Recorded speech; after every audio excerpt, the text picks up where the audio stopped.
Sir, what is 30A? 30A Bharat के संविधान में एक ऐसी धारा है, ये धारा ये कहती है कि हिंदू अपने धर्म की शिक्षा नहीं दे सकता, अपने कॉलेज में नहीं दे सकता, प्राइवेट कॉलेज में नहीं दे सकता, इसके लिए कॉलेज नहीं बना सकता, और जो सरकार के जो कॉलेजेस हैं उसमें नहीं दी जा सकती।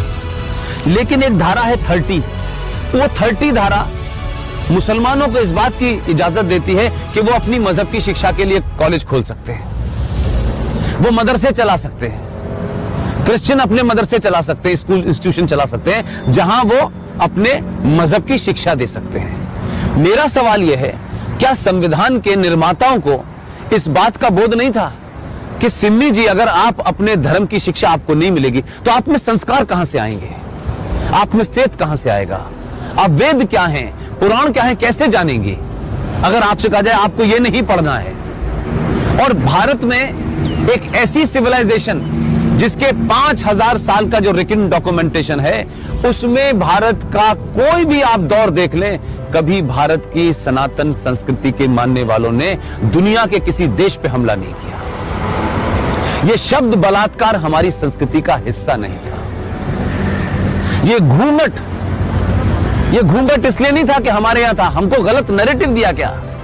ये भारत के अंदर जब मुगल शासक आए, उनका एक ही एजेंडा था कि जितने गैर मुस्लिम औरतें हैं उनका रेप करके उनकी नस्लों को सुधारना है।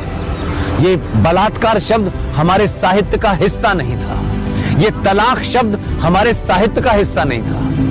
हमारी परंपरा और संस्कृति में 7 फेरे जीवन भर के लिए जाते हैं। इस्लाम में शादी is a contract between 2 people, it's a business. आपने शादी मुझसे की और शादी करने के कुछ दिन के बाद आपको लगा कि मैं रहना नहीं चाहती, तो बिजनेस कॉन्ट्रैक्ट है, आपने कॉन्ट्रैक्ट कैंसिल कर दिया।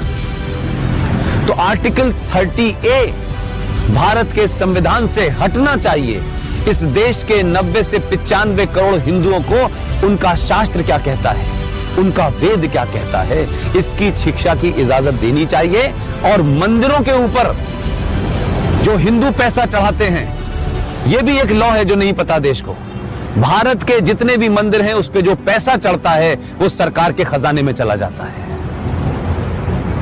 और भारत के मजारों के ऊपर जो पैसा चढ़ता है, जो गुरुद्वारों में पैसा चढ़ता है, वो सारा का सारा पैसा उस धर्म के मानने वालों के पास चला जाता है। सिर्फ भारत के हिंदुओं का पैसा जो आप अयप्पा पे चढ़ाती हैं, जो महाकाल पे चढ़ाती हैं, जो वैष्णो देवी पे चढ़ाती हैं, वो पैसा सरकार ले लेती है।